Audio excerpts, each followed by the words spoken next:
Vamos abrir nossas Bíblias em Provérbios, livro de Provérbios, e nós leremos apenas um verso, Provérbios 13, verso 12. Livro de Provérbios 13, capítulo 13, verso 12.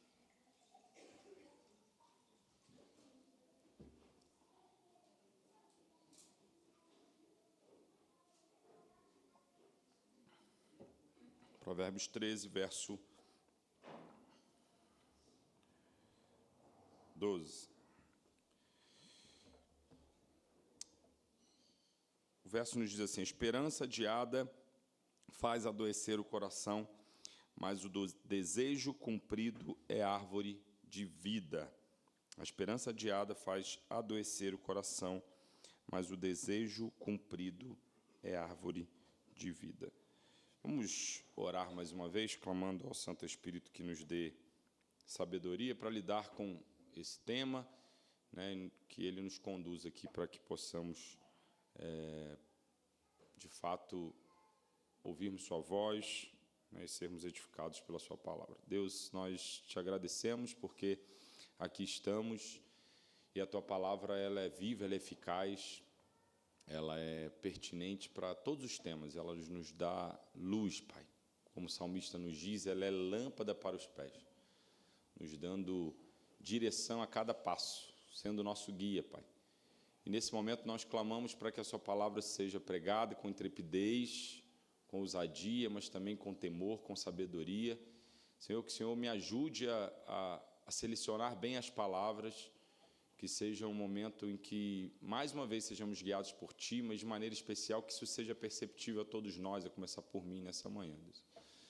Que os nossos corações possam ser cheios de esperança, e esse é o intuito de pregarmos nessa manhã, sobre a esperança de Cristo que é certa, ou a esperança em Cristo que é certa, que é segura, e que certamente nos levará a uma paz perene, Pai. Por isso que nós saiamos daqui cheios de esperança e que esse sermão também possa encontrar pessoas angustiadas e trazer esperança a essas pessoas, Deus. Que essa série, Deus, nós oramos por isso, possa encontrar corações que estão abalados, ansiosos, depressivos, desistentes e trazer a luz de Cristo Jesus para que eles sejam libertos, Deus, para que eles vivam uma vida com sabedoria, numa era onde essa aceleração exacerbada tem adoecido os nossos corações. Que o Senhor traga o remédio do Evangelho, alegrando os corações, Pai. Que nós saiamos dessa manhã, Deus, certos que o Senhor falou conosco mais uma vez. Nos conduza, Espírito de Deus. Esse é o nosso pedido, em nome de Jesus. Amém. Irmãos, nós temos como título do sermão dessa manhã o delay da esperança, quando não se aguenta mais esperar. O delay da esperança, quando não se aguenta mais esperar. Nós estamos aqui hoje para falar de um tema um tanto quanto delicado, que é sobre o suicídio. Nós refletimos bastante se deveríamos ou não falar, né? Mas como temos tratado a respeito, nesse momento da série, das consequências dessa vida acelerada, nós não podemos fingir que esse tema não existe. E, na verdade, me trouxe um pouco de paz em saber que alguns dos pastores de referência em nossa denominação também já falaram sobre esse tema, inclusive está no YouTube com toda a disponibilidade para que os irmãos também vejam que nós estaremos alinhados no quesito daquilo que entendemos sobre a doutrina para tratar desse assunto. Irmãos, nós, como já dito, estamos em um momento da série onde estamos falando das consequências dessa vida acelerada. Nós já tratamos ou passamos pelas raízes, pelas causas nos nossos primeiros sermões. E se vocês notarem agora, estamos falando das consequências. Falamos, por exemplo, do vício, das síndromes, né, da psique, burnout, ansiedade e tantas outras que tomam conta da nossa sociedade. Agora falaremos, talvez, de uma das mais graves das consequências de uma vida acelerada de forma exacerbada, o suicídio. E nós estamos em um mundo, irmãos, e é verdade, um mundo que esvaziou o espaço religioso na sociedade. E quando uma sociedade ela esvazia esse espaço religioso, ela tende a ser um mundo sem esperança. Isso porque a vida material e o que ela oferece não alimenta a alma, não dá resposta às nossas dúvidas mais substanciais, como de onde viemos, para onde vamos, ou para o que existimos, e como podemos suportar o mal e o sofrimento em um mundo sem esperança. Mas a grande questão, irmãos, é que é impossível viver sem esperança, sem um sentido. O filósofo e teólogo cristão Van Til, ele chamava isso de autocontração racional. O homem moderno, ele rejeita a revelação divina, entretanto, ele ainda quer sentido, ordem, propósito, ética. E aí, se ele rompeu com o Deus soberano, absoluto, com essa verdade absoluta que nos trazia um padrão, ele vai, então, atrás de algo que possa trazer, então, esse padrão ou esse sentido para ele. Chesterton, ele nos diz uma frase interessante, ele tem uma frase que diz o seguinte: quando o homem deixa de crer em Deus, ele não passa a crer em nada, ele passa a crer em qualquer coisa. Preste atenção, quando o homem deixa de crer em Deus, ele não passa a crer em nada, passa a crer em qualquer coisa. Talvez você diga, mas pastor, e os ateus? Eles não creem em nada. Na verdade, se você destrinchar bem o que é o ateísmo, ele também é um ato de fé. Se crê no acaso, se crê na ciência. E, na verdade, alguns brincam, e é fato que nós podemos refletir sobre isso, parece até que o ateísmo requer mais fé, porque o acaso trazer tanta harmonia, tanta perfeição, isso é fé. Qual comprovação, e eles que falam tanto de uma comprovação empírica, racional, científica, qual comprovação que se tem de que as coisas foram feitas pelo acaso? Qual é a causa de tudo? Físicos, químicos, cientistas morreram buscando o princípio de tudo, a causa de tudo, e eles não encontram. Portanto, quando o homem deixa de crer em Deus, ele crê em qualquer coisa. E por isso a modernidade, irmãos, manteve valores como justiça, liberdade, dignidade humana, porque isso é necessário para o nosso ordenamento, para a nossa organização, mas retirou deles sua base cristã. E aí o resultado disso? Virtudes desordenadas, que se chocam entre si. Sem o evangelho, os ideais morais perdem sua coerência e se tornam ídolos destrutivos. Sem um transcendente, irmão, sem algo eterno, sem um sentido maior após esta vida, que todos nós reconhecemos que é escassa, que é quebrada, que é fugaz. Nós entramos, então, em uma era de hiperindividualismo e do presentismo, onde tudo gira em torno do agora, do prazer imediato. Por isso estamos acelerados, pois acreditamos que a produtividade, o que ela gera, vai nos dar sentido. E nós precisamos fazer isso agora. Preste atenção, sem um transcendente, sem uma realidade última, maior, pós-morte, que está acima de todos nós, que ordenou ou nos organizou, ou organizou a todos nós. Então, o que cabe a nós é esse presentismo.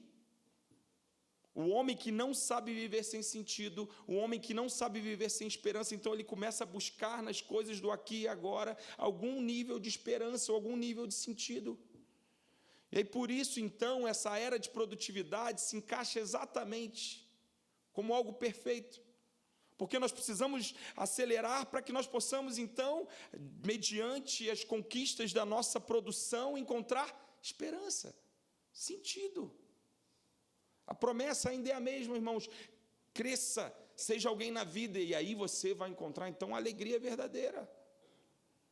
O consumo das coisas que você conquistar, é isso que vai trazer sentido para a sua vida. Ter mais e mais, então produza. Produza sem descanso, sem limites, até que você consiga conquistar tudo que você deseja, para que você encontre sentido. E aí, quando nós conquistamos, nós descobrimos que aquilo não preenche o nosso vazio. E aí, qual que é a conclusão lógica que temos? Precisamos produzir mais e mais. Não é suficiente e precisamos de um pouco mais. Ou então nós seremos identificados na sociedade, aceitos na sociedade, valorizados na sociedade quando nós formos, e nós mesmos usamos esse termo, alguém. O que significa ser alguém? Quando nós dizemos isso, nós não percebemos uma cosmovisão que está por trás de nós, onde o quanto que a pessoa tem monetariamente identifica ela, torna ela alguém. Nós mesmo costumamos dizer, quando uma pessoa não tem tanto sucesso naquilo que ela faz, qual é o termo que muitas vezes a sociedade diz? Esse é um Zé? Ninguém.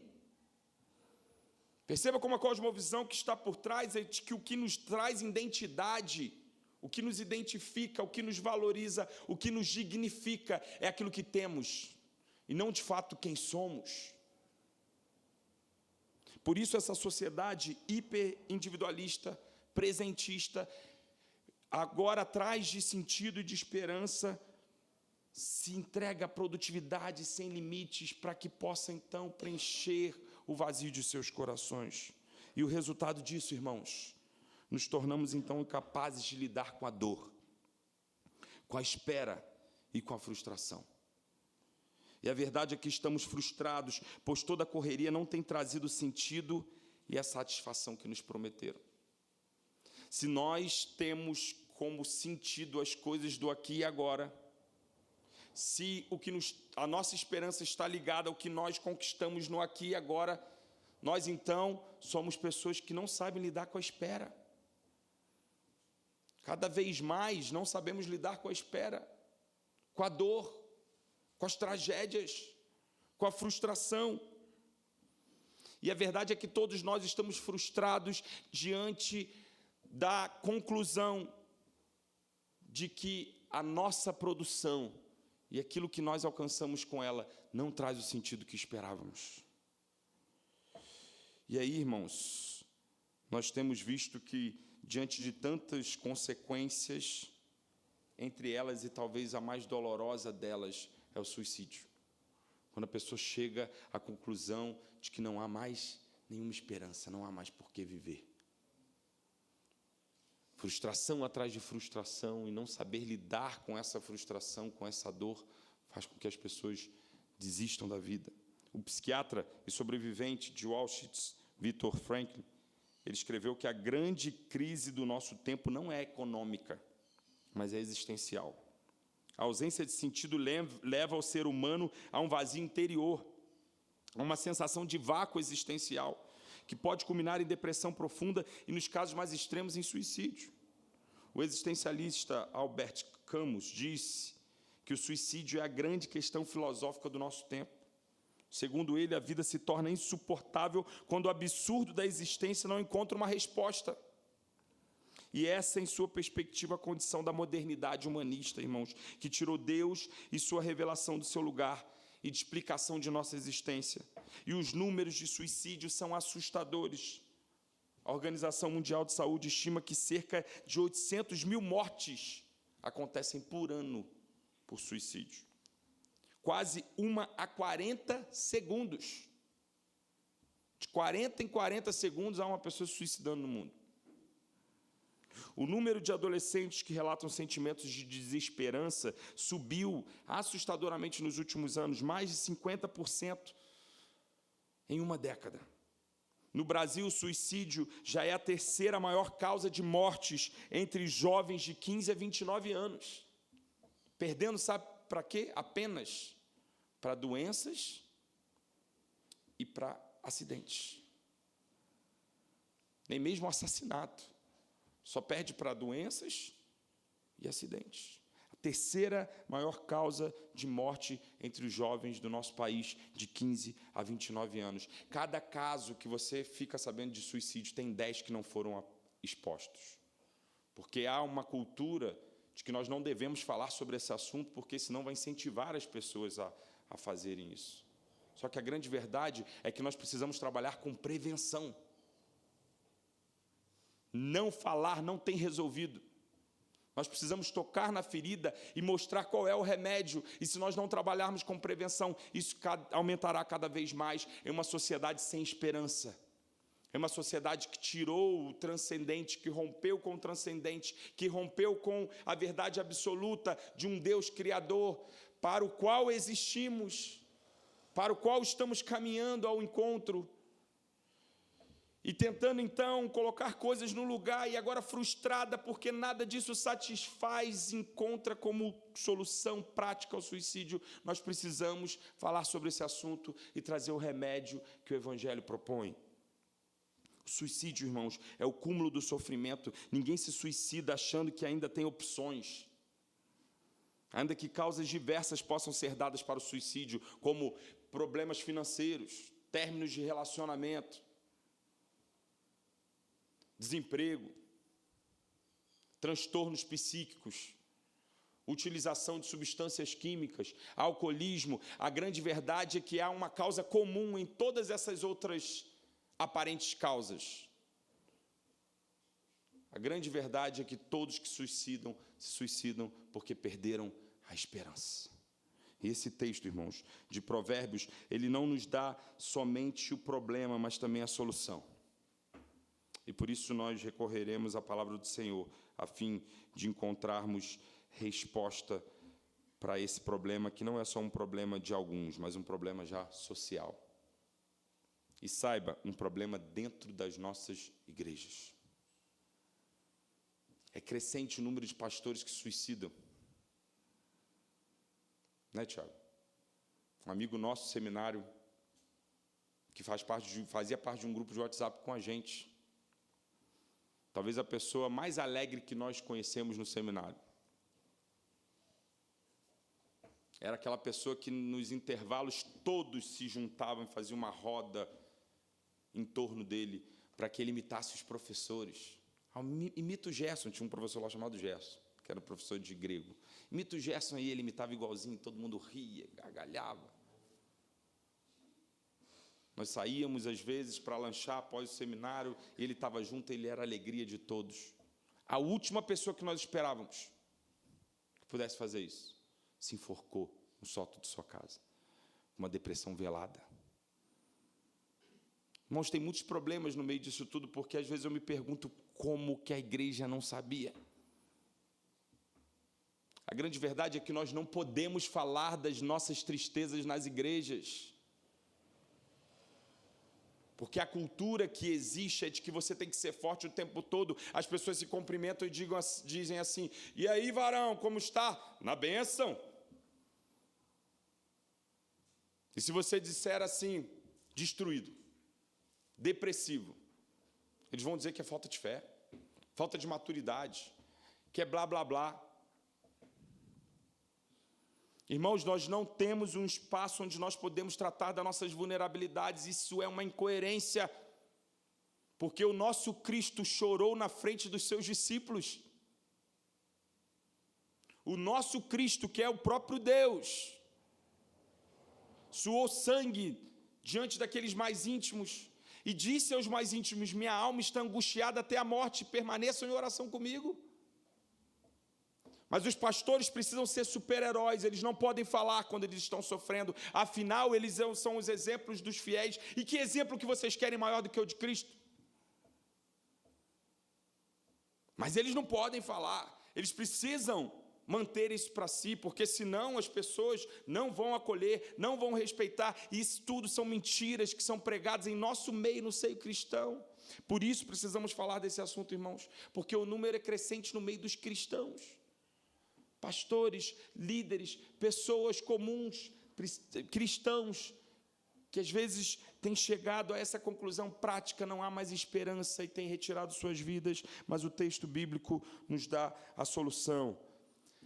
Provérbios 13, verso 12 nos diz: a esperança adiada enfraquece o coração. O termo hebraico, irmãos, para enfraquecer, ele carrega o sentido de enfermidade, abatimento interior. A ideia, de fato, aqui é de abatimento interior, de uma enfermidade da alma. E olha que interessante, nós sabemos, irmãos, que muitos dos livros poéticos das Escrituras, eles precisam ser tratados com certa cautela. Estamos aqui nos nossos encontros agora de quinta-feira no Porto, estudando sobre Salmos. O Gedson iniciou isso na semana passada, nós demos continuidade nessa semana, e eu citei isso para os irmãos. Nós temos que tomar cuidado com os salmos, Porque, de repente, se você pegar ali algum trecho isoladamente, você cria grandes problemas, ou não? Vai no Salmo de Asaf, lê só a metade e não lê o final. Você parece que está diante de alguém ateu, que não crê em Deus, que desistiu, rompeu os vínculos com Deus. Mas você precisa ler até o final. Por isso, são conselhos práticos. Há doutrina nos livros sapienciais, há doutrina, mas não tão bem estruturada. Nós precisamos da teologia bíblica como pano de fundo para lidar com os livros sapienciais. A teologia bíblica olhando para a Escritura como um todo. Então, nós precisamos lembrar que aqui nós vamos usar ou nos conectar a outros textos também para falar de forma mais ampla sobre o que temos a aprender. Mas nós já vimos aqui, de imediato, que esse texto nos traz uma reflexão coerente para o que queremos tratar. A esperança adiada adoece o coração. O texto está falando sobre essa enfermidade da alma, essa enfermidade interior. Não é uma enfermidade física, mas uma enfermidade interior. Graças a Deus, as nossas igrejas evoluíram, entenderam isso. Mas no nosso meio reformado, alguns ainda acham que é bobeira, que é coisa de falta de fé, de falta de oração, a depressão. Mas o próprio texto bíblico fala de uma doença da alma, do coração. E se nenhum de nós hesita em tratar das questões físicas e vamos ao médico, por que nós não recorremos às pessoas que têm que ser recorridas quando nós estamos adoecidos da alma? É verdade que às vezes é falta de oração, é verdade que às vezes é falta de fé, mas nem sempre, irmãos. Nós temos casos na Bíblia de pessoas que tiveram o coração enfraquecido, adoecido, vários casos. Elias, depois de enfrentar uma multidão de profetas de Baal, por conta de ser ameaçado por uma mulher. Mas não era qualquer mulher, né? Às vezes a gente fala assim, é uma mulher que perseguiu os profetas, que matava os profetas, a rainha, né? Que na verdade ali tomava a frente do marido e ela que comandava tudo naquele tempo, a famosa Jezabel, que a gente diz por aí. Ele se esconde numa caverna, ele teme a vida, ele entra em depressão. Davi, alguém também que enfrentou uma depressão profunda. Falamos aqui de Jeremias, angustiado, lamentando. Irmãos, e nós podemos aqui ficar recorrendo às Escrituras e encontrar várias vezes homens de Deus que não perderam sua fé, que são exemplares, notórios, são colocados como heróis da nossa fé, que tiveram o coração adoecido. E o que o texto nos diz é que o motivo do enfraquecimento do coração é a falta de esperança. A esperança adiada adoece o coração, enfraquece o coração. E é interessante que nós precisamos recorrer novamente a esse entendimento do que é o coração para um hebreu. O coração, irmãos, não é lugar apenas das emoções, como nós que temos uma visão mais helênica a respeito do coração. O coração, ele tem a ver com o centro da personalidade humana. Ele é o centro da personalidade humana. Ele é o centro da moral, ele é o centro da volição, ele é o lugar de escolhas, ou seja, ele é um lugar que você encontra emoções, mas também razão. Por isso não está falando somente de emoções, mas de uma doença da alma, onde a pessoa internamente está ferida. E o texto já nos diz que o motivo é a falta de esperança, ou uma esperança adiada. E o suicídio nesse contexto, irmãos, não é apenas a fuga da dor, mas um grito de desespero diante de um mundo onde já não se espera nada. É exatamente nesse contexto que as pessoas se suicidam. Pessoas que perdem sua esperança, já não se espera mais nada. A esperança está sendo adiada, e ela já não suporta mais, não consegue mais suportar, esperar. E no mundo individualista e presentista, do aqui e agora, do fast food, da internet, banda larga, rápida, veloz, onde nós já não sabemos esperar mais nada, é claro que esse ato vai crescer. Porque não sabemos mais esperar. Não sabemos mais lidar com dor, com frustração, com momentos de crise, com momentos de espera. E a conclusão prática de muitos é retirar suas próprias vidas. Como disse Camus, é quando o porquê viver já não encontra resposta, que o como viver pede a força. É quando o porquê viver já não encontra resposta, que o como viver perde a força. O que pode adoecer o coração, irmãos? O que pode nos levar a um estado de desesperança? O senso de prazer imediato, de não sabermos lidar com a espera, a busca por sentido no lugar errado, colocando alta expectativa nessas coisas que em algum momento vão nos frustrar, a imanência como única possibilidade de vida e a percepção de suas limitações para trazer as respostas que a vida nos exige diante da morte, das tragédias, da solidão, da escassez. O que fica? O que pode trazer esperança firme, mesmo quando tudo desmorona? E aí nós nos voltamos ao salmista no capítulo 46. Abramos nossas Bíblias em Salmos, no capítulo 46, Salmo de número 46. E nós leremos dos versos 1 ao verso 5. Salmos 46, do verso 1 ao verso 5. Deus é o nosso refúgio e fortaleza, socorro bem presente nas tribulações. Portanto, não temeremos, ainda que a terra se transtorne e os montes se abalem no meio dos mares, ainda que as águas tumultuem e espumejem, e na sua fúria os montes se estremeçam. Há um rio cujas correntes alegram a cidade de Deus, o santuário das moradas do Altíssimo. Deus está no meio dela, jamais será abalada. Deus a ajudará desde antemanhã. Irmãos, é interessante como esse texto nos é propício, porque esse texto está falando de um cenário caótico. Ainda que as águas espumejem, ainda que os montes sejam lançados no meio dos mares. Irmãos, é óbvio que aqui é uma hipérbole. Claramente é uma hipérbole, um exagero, um recurso de linguagem para trazer um cenário exagerado. Mas olha o que o poeta aqui nos traz no Salmo 46, um cenário caótico, cósmico, um abalo cósmico.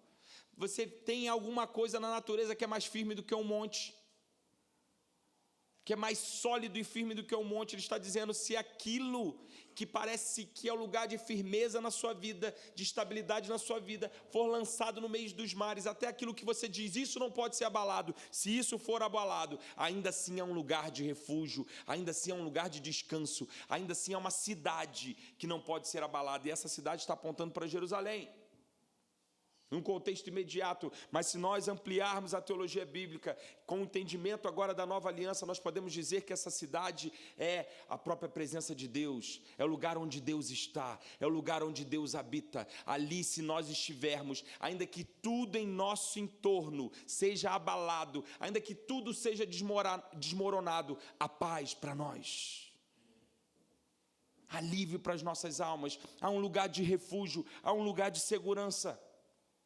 Irmãos, a grande verdade é que muitas pessoas chegam a essa conclusão prática porque elas cansaram de esperar e se suicidam porque cansaram de esperar.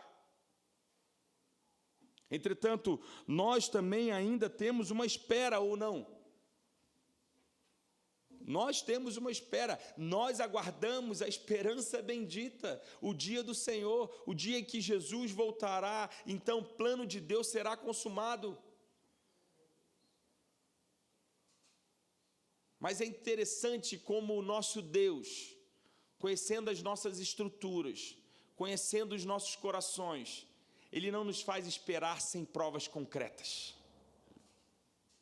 Talvez muitos de nós ficássemos sem esperança. Pense nos momentos de mais, ou nos momentos de maior dificuldade da história cristã, de grande perseguição, pessoas sendo queimadas vivas, tendo suas cabeças cortadas, sendo lançadas aos leões, e ainda assim aguardando, esperando. Como é possível não perder a esperança?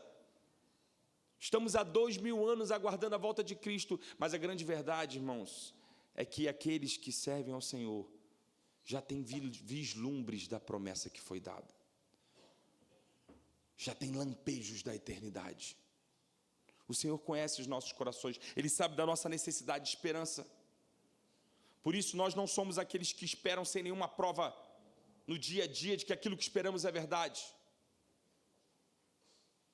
Quando Ele abençoa a sua família, quando você sente sua presença, quando Ele te arranca das trevas para a sua maravilhosa luz, quando você, num momento de solidão, de angústia, de depressão, é acolhido e a presença de Deus te deixa quieto. E aquela paz que excede em todo entendimento, embora tudo ao seu redor esteja desmoronando, mas há uma paz que te faz crer, é verdade aquilo que eu espero. Esperança bendita essa do retorno do meu Cristo, continuarei firme. O Senhor tem nos dado lampejos de sua eternidade. A eternidade, irmãos, na realidade bíblica, numa boa teologia bíblica, ela não está por vir, ela já começou a todos nós, mas nós não vivemos ela de maneira plena. Vivemos em parte, mas essa parte que o Senhor nos dá hoje, que inclusive no Evangelho de João é chamado da vida abundante.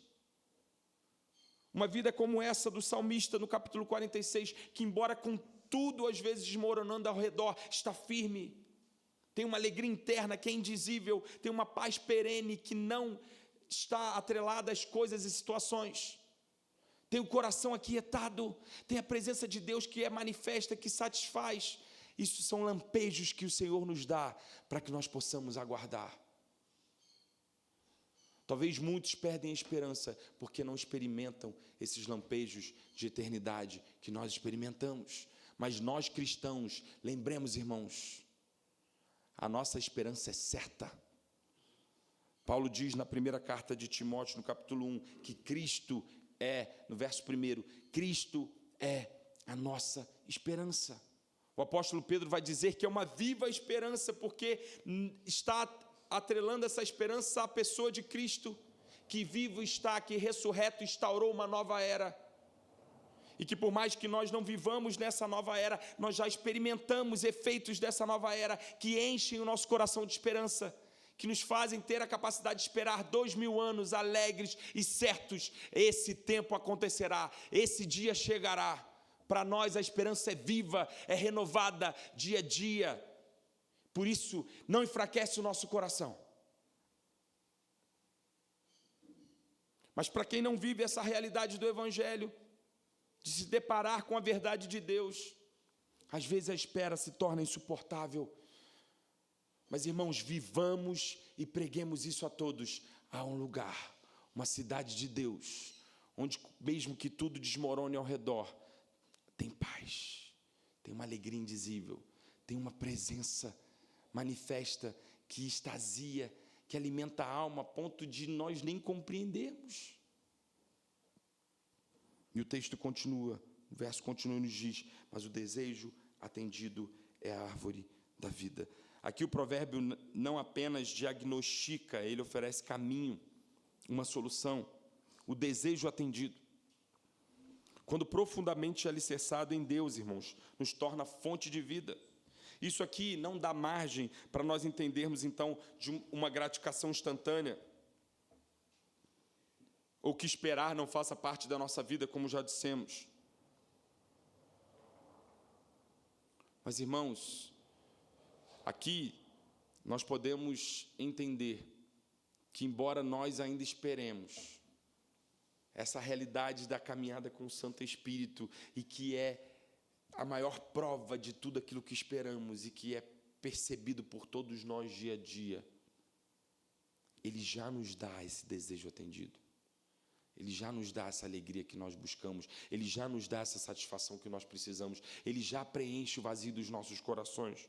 E por isso, nós podemos dizer, Ele já nos conduz à árvore de vida. A expressão árvore de vida evoca o Éden, a comunhão com o Criador, a fonte da eternidade e da saciedade. Se nós nos voltarmos a Apocalipse 22, vamos lá, Apocalipse. Vamos agora para outro texto, Apocalipse, capítulo 22. Nós veremos que Jesus é aquele que nos conduz à árvore da vida. Apocalipse 22. Nós leremos do verso 1 ao verso 6.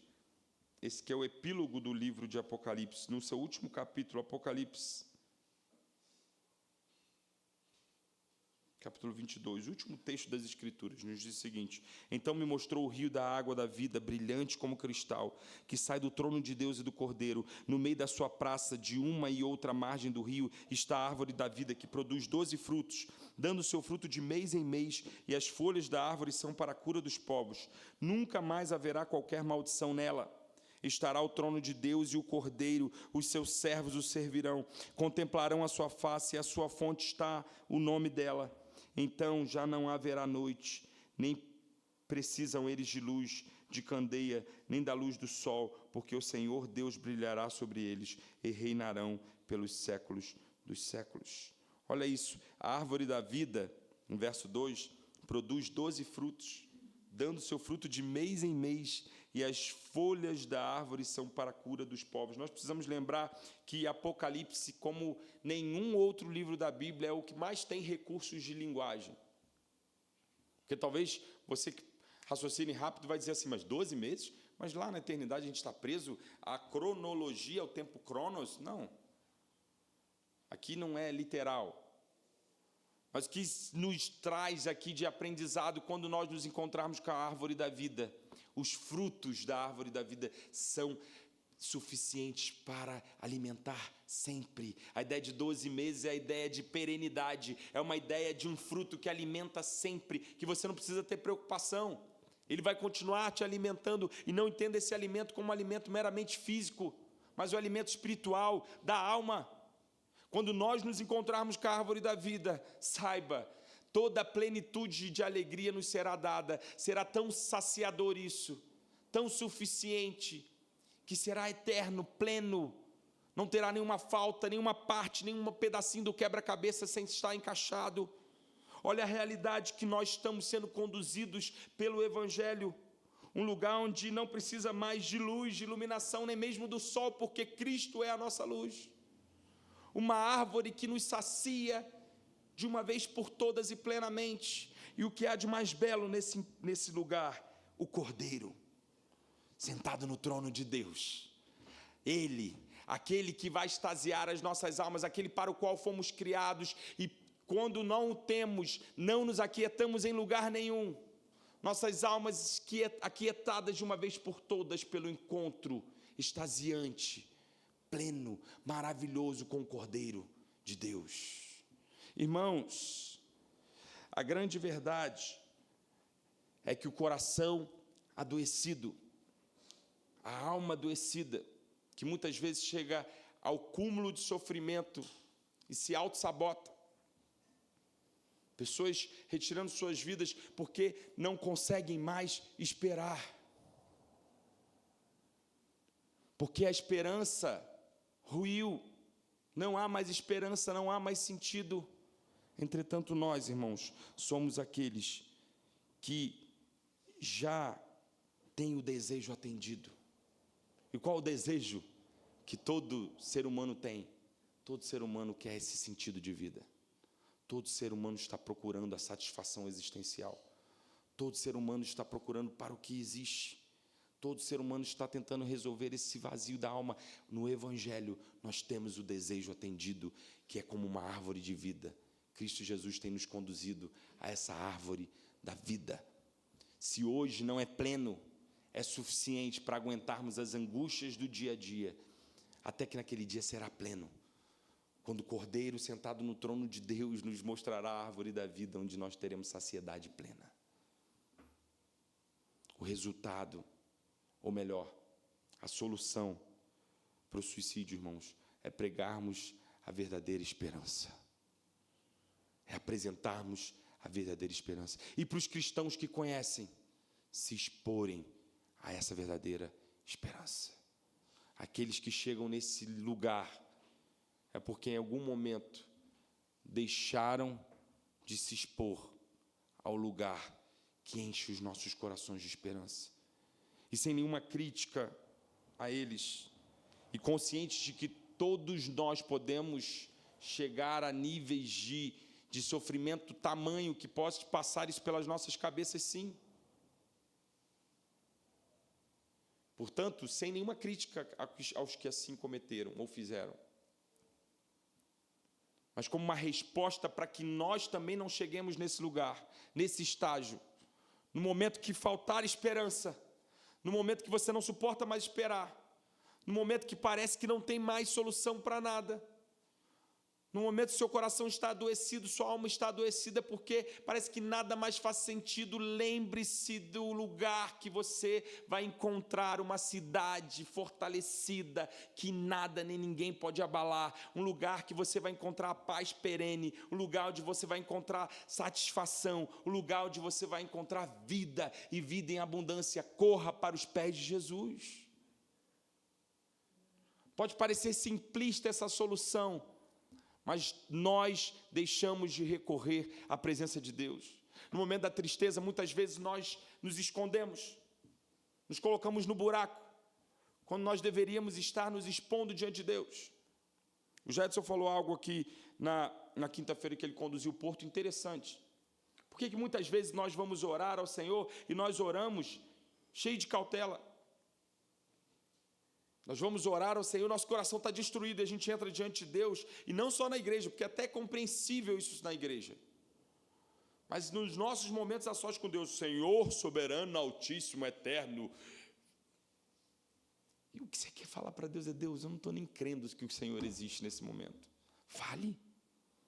Os salmos nos ensinam isso.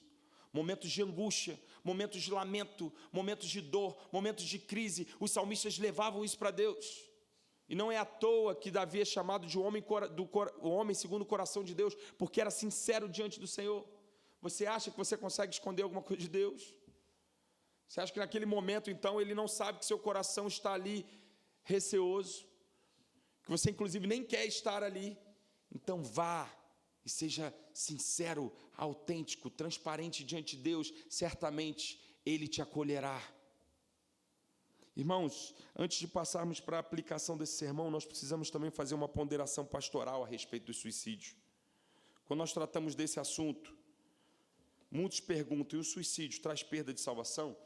Eu passei semanas orando para saber se eu falaria sobre isso ou não, com medo de como as pessoas vão lidar quando nós falamos sobre isso. Mas saiba, a verdade de Deus não existe para ser escondida. A verdade de Deus existe para ser exposta. Quando nós temos medo de como o outro vai lidar com isso, nós deixamos de dar paz para quem está buscando paz. Quantas pessoas que às vezes, por conta de familiares que cometeram suicídio, acham assim: meu marido está no inferno, minha esposa está no inferno, meu filho está no inferno. Irmãos, a Bíblia, é verdade que ela não fala claramente sobre esse assunto. Nós temos algumas histórias de suicídio na Bíblia. Saul suicidou. 1 Samuel 31, 4-5. Ele pede para um dos seus servos enfiar uma espada. O servo não enfia, ele mesmo enfia a espada no seu ventre. Aitofel, 2 Samuel 17, 23, outro que cometeu suicídio. Zinri, 1 Reis 16, 18. Sansão, Juiz 16, 29-30. Judas Iscariotes, Mateus 27, 3-5. Entretanto, ainda que a gente tenha relatos, narrativas a respeito de suicídio, a Bíblia não explica ou traz uma clara, tratativa sobre esse assunto. Portanto, nós precisamos aplicar a teologia bíblica, sobretudo dos aspectos soteriológicos, para que nós possamos chegar a uma resposta. E a primeira coisa que nós precisamos ressaltar, irmãos, é que o suicídio é um pecado grave diante de Deus. Ele é quebra do 6º mandamento. Porque quando você está tirando a sua própria vida, você está assassinando a si mesmo. Quebra do 6º mandamento. E nós precisamos lembrar que só Deus é o doador da vida e por isso somente Ele tem direito sobre a mesma, só Ele pode retirá-la. Nós não temos direito de tirar a vida de ninguém, nem mesmo a nossa. Assim como você teme o assassinato, assim como você se refreia diante do assassinato, diante de sensações ou desejos suicidas, lembre-se, se refreie. Você cometerá um pecado grave diante de Deus. Só Ele pode retirar a vida. Só Ele pode retirar a vida. Agora, nós precisamos lembrar e ter empatia com as pessoas que chegaram a esse estágio. Nós não podemos tratar desse assunto apenas doutrinariamente, sem esse entendimento pastoral de que é possível cristãos sinceros chegarem a um cúmulo de tristeza, como nós citamos aqui alguns outros: Davi, Elias, Jeremias e outros. O próprio Cristo, angustiado, suando sangue, até a morte, uma angústia até a morte. E por isso, nós precisamos nos lembrar, irmãos, que o único pecado que não tem perdão e que está exposto nas Escrituras é a blasfêmia contra o Espírito Santo. E o suicídio não é isso. A blasfêmia contra o Espírito Santo é interpretada de duas formas. Alguns dizem que é a rejeição à verdade de Deus, e outros vão dizer que é atribuir a Satanás obras que são de Deus. Pelo contexto claro do texto, nos parece que é mais esse segundo lugar. Atribuir a Satanás obras que são de Deus. Esse é o pecado que não tem perdão. Suicídio não é colocado nessa lista. E aí você vai dizer, mas se a pessoa se suicidou, ela não teve tempo de pedir perdão. Você acha que quando Jesus voltar, todos nós estaremos naquele momento com tempo para pedir perdão? Se Jesus voltar agora, vamos pensar, o pecado que você cometeu ontem. Se Jesus voltasse naquele momento, então você ia para o inferno? E se você ia para o inferno, então você tem um evangelho meritório, de obras e não de graça. A sua salvação depende do seu mérito. No caso, se arrepender, e não da graça de Cristo. Nós somos salvos, irmãos, não por nada que tenhamos feito. Nós somos salvos por conta do mérito de Cristo. Nós somos salvos porque Ele atribuiu a nós as suas obras. Cristo Jesus atribuiu a nós as suas obras. Se um casal, o reverendo Nicodemos, por exemplo, falando sobre esse assunto, ele usou esse exemplo. Se um casal briga, o marido chega a um nível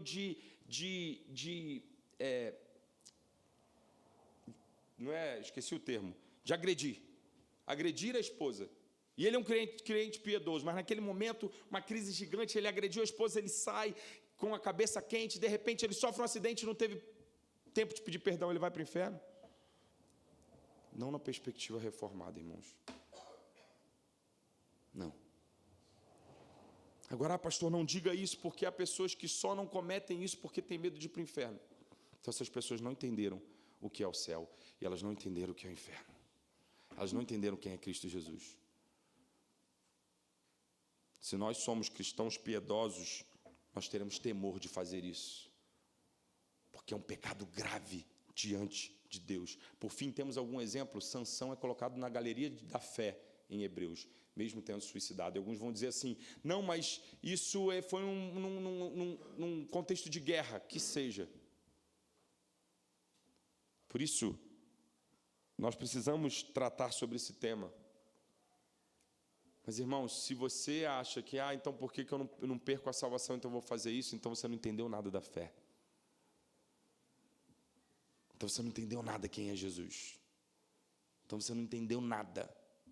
Então você é um menino imaturo. As pessoas que cometem isso, irmãos, cometem porque às vezes estão sem esperança, e a pregação que nós precisamos e a solução que nós precisamos dar a elas é a esperança em Cristo Jesus. Uma esperança tão certa que você já experimenta um pouco daquela realidade que está prometida aqui e agora. Aplicando, irmãos, o sermão dessa manhã para nós terminarmos. São 4 coisas que eu quero falar àqueles que talvez estejam passando por esse momento. Em primeiro lugar, reconhecimento que o coração adoece. A desesperança tem um rosto. O jovem que não vê propósito. O pai de família esmagado por dívidas. A mulher que vive em solidão afetiva. Como igreja, irmãos, nós não podemos espiritualizar essas dores sem empatia. As dores, o lamento, a escassez, a vida é real, e isso pode acontecer com todos nós. E diante de um contexto de aceleração exacerbada, onde nós não temos mais alívio para a alma, há uma tendência ainda maior de desesperança. Principalmente quando essa vida acelerada, sem paz que nós estamos vivendo, nos leva então a conquistar o que esperávamos, e quando nós chegamos lá, nós vemos que a nossa alma ainda assim não foi satisfeita. Isso pode acontecer com todos nós, por isso cuide do seu coração para que ele não adoeça. E igreja, Aprendamos a lidar com as vulnerabilidades das pessoas, a acolher, a entender que é real, a entender que as pessoas precisam de acolhimento, elas precisam ser acompanhadas, elas precisam confiar em nós, a ponto de elas poderem falar de suas vulnerabilidades sem medo, sem juízo, sem julgamento, para que nós possamos ajudá-la. Segundo lugar, proclamar a esperança concreta. Em primeiro lugar, nós precisamos reconhecer que o coração adoece, e nós precisamos, então, prevenir o nosso coração. Mas, em segundo lugar, proclamar a esperança concreta. Cristo não oferece uma vida sem problemas ou angústias, irmãos, mas uma presença fiel. Uma presença fiel conosco, que nos faz, como o salmista diz no capítulo 46, mesmo no momento que tudo desmorone, ter um lugar seguro onde o coração está aquietado. Precisamos recorrer à presença do Senhor, que já nos é disponível pelo Espírito de Deus. Terceiro lugar, viver em comunidade. O suicídio prospera na solidão, o Evangelho prospera na comunhão. A igreja é chamada a ser esse lugar seguro, onde as vulnerabilidades podem ser compartilhadas sem julgamento, pastoreio mútuo, escuta ativa, discipulado autêntico, tudo isso é antídoto para a desesperança. Sejamos nesse lugar. Sejamos nesse lugar. Ou criemos neste lugar um ambiente de acolhimento. Que sejamos de fato um abrigo, irmãos. Onde aquele irmão que às vezes você nunca vai imaginar vai chegar para você e falar: eu estou pensando nisso, me ajuda. Eu não estou nem conseguindo me achegar a Deus, peça ajuda. Nós não te julgaremos, nós caminharemos juntos à presença desse que nos traz paz, mesmo em meio à angústia. Quarto e último lugar, anunciar a escatologia da esperança. A esperança cristã não é apenas terapêutica, irmãos, mas escatológica. Se o seu problema é, sei lá, um relacionamento, se o seu problema é falta de dinheiro, é estar cansado de não ter, de estar em escassez, saiba, a promessa que já nos foi dada, que já é experimentada de alguma forma hoje, para que o nosso coração não adoeça, mas um dia vai ser experimentada completamente quando nós nos achegarmos naquele lugar diante da árvore da vida, é que lá não terá escassez, lá não terá brigas de relacionamento, lá não terá conflitos, lá não terá guerra, lá não terá choro, lá não terá preconceito, lá não terá inadequação, lá não terá falta de nada. Cristo será tudo em todos. Que essa esperança escatológica possa trazer ânimo aos nossos corações e ânimo aos corações adoecidos que estão tendenciosos ao suicídio, irmãos.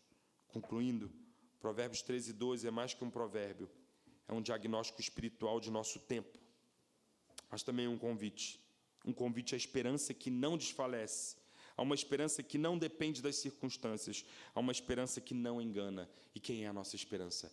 Cristo Jesus ressurreto é a nossa esperança. Ele está disponível a você que está em crise. Ele está disponível para que você apresente aquele que está em crise. Sua presença já é notada. Já há um lugar de quietude para o nosso coração hoje, agora. E certamente Ele nos conduzirá até aquele grande dia, onde nem mais angústias nós teremos, onde Ele será tudo em todos, e a nossa paz será plena, e nós seremos extasiados com Sua presença. Diante do coração adoecido, vá para o lugar onde é fonte de esperança, se encha de esperança. E aí seu desejo será atendido e será como árvore de vida. Que o Senhor Jesus nos abençoe. Vamos ficar de pé para nós orarmos?